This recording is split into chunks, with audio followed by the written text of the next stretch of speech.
मेरा नाम समीर है। मैं 21 साल का एक नौजवान लड़का हूँ।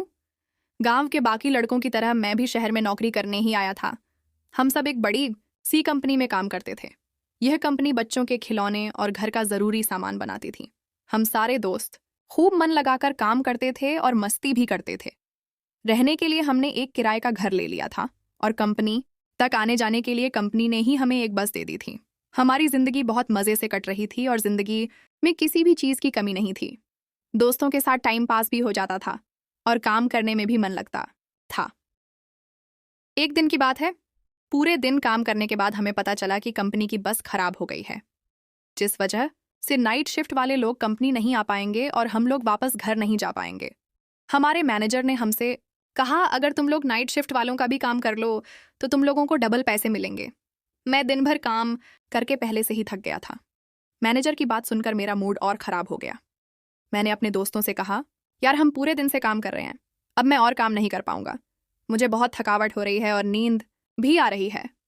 तब तक मेरा एक दोस्त बोल पड़ा, अरे यार हमें घर जाकर करना ही क्या है, 2-3 घंटे का काम और रह गया है, उसके बाद तो फिर सोना ही सोना है। और यह काम हम फ्री में थोड़े ही कर रहे हैं, हमें डबल पैसे भी तो मिलेंगे। वैसे भी कल हम सबकी छुट्टी है तो कल भी दिन भर सोएंगे। आज बस थोड़ी देर की ड्यूटी और कर लेते हैं, उसके बाद तो फिर मज़े ही करने हैं।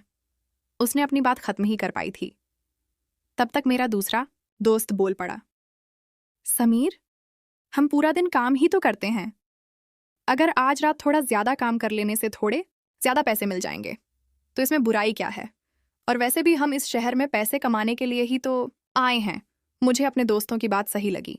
उनकी बात सुनकर मैं भी नाइट शिफ्ट के लिए तैयार हो गया। नाइट शिफ्ट करने वालों को चाय नाश्ता सब कुछ मिलता था और ज़्यादा काम भी नहीं करना पड़ता था।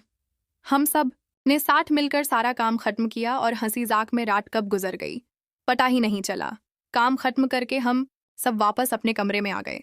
आज छुट्टी का दिन था तो सब आराम करने में लगे हुए थे। दूसरे दिन नई सुबह हुई और हम सब फिर से काम पर पहुंच गए। कंपनी में जाकर हमें पता चला कि हमारी कंपनी को बहुत सारे ऑर्डर मिल रहे हैं। ज़्यादा ऑर्डर मिलने की वजह से हमें कंपनी में और भी ज़्यादा लोगों की ज़रूरत थी। धीरे धीरे हमारे मैनेजर ने लड़कियों को भी कम पर लगाना शुरू कर दिया था। पर लड़कियां केवल दिन में ही काम करती थी क्योंकि रात में काम करना उनके लिए सुरक्षित नहीं था। कंपनी में लड़कियां आने की वजह से हमारा मन और भी ज़्यादा लगने लगा था। हमारे यूनिट में एक लड़की काम करती थी जिसका नाम मुस्कान था। वह बहुत ही सुंदर और प्यारी सी लड़की थी। मुस्कान बहुत ही मेहनती थी। वह कभी किसी काम के लिए ना नहीं बोलती थी और 2-4 लोगों का काम वो अकेले ही कर लेती थी। हमारी कंपनी को बहुत ज़्यादा ऑर्डर मिलने लगे थे, इसलिए धीरे धीरे करके हमारी कंपनी में लोग बढ़ते ही जा रहे थे। पर अभी भी हमारी कंपनी को और ज़्यादा लोगों की ज़रूरत थी। देखते देखते काम इतना ज़्यादा बढ़ गया कि हम लोग रात में भी काम करने लगे।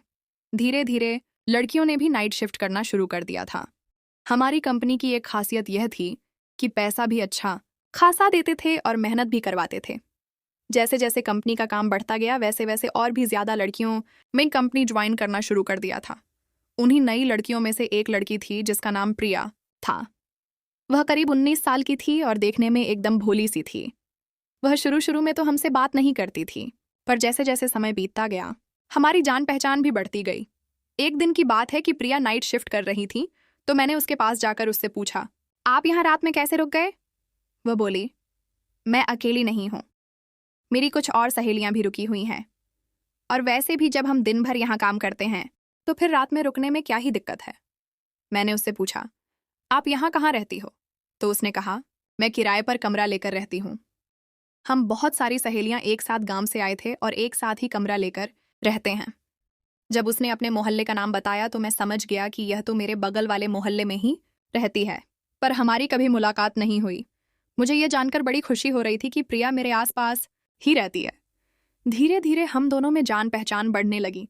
हम दोनों काफ़ी देर देर तक एक दूसरे से बातें करते रहते थे। सच बताऊं तो मैं उसकी तरफ आकर्षित होने लगा था। वो मेरे बारे में क्या सोचती है मुझे यह तो नहीं पता था, पर मैं उससे प्यार करने लग गया था।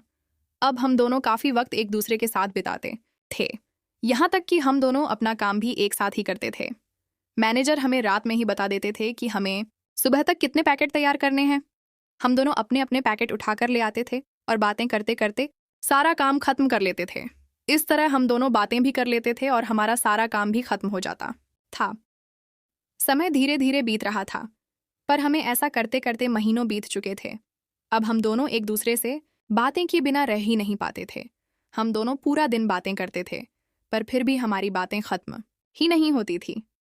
एक दिन वह मुझसे बोली, समीर तुम बहुत अच्छे हो, मुझे तुमसे बातें करना बहुत अच्छा लगता है। मैंने कहा, मुझे तो तुम तब से पसंद हो जब मैंने तुम्हें पहली बार देखा था। जब तुम पहली बार वो लाल ड्रेस पहनकर आई थी तो किसी खूबसूरत परी की तरह लग रही थी। मेरी बात सुनकर वो शर्मा गई और मेरे गले से लग गई। मैंने उससे कहा, तुमसे बात किए बिना मेरा दिन पूरा नहीं होता है। तुमसे बात कर लेता हूँ तो सब कुछ अच्छा लगने लगता है, और ऐसे ही बातों बातों में कब हमारे सारे आर्डर तैयार हो गए हमें पता ही नहीं चला। रात के करीब 4 बज रहे थे और हमारी छुट्टी 5 बजे होती थी। हम दोनों काम करके बुरी तरह थक चुके थे, इसलिए कुछ देर आराम करने के लिए हम दोनों कंपनी के गोदाम में आ गए। हमें पता था कि यहाँ हमें कोई भी डिस्टर्ब नहीं करेगा। हम दोनों एक दूसरे की बाहों में बाहें डालकर बैठे हुए थे।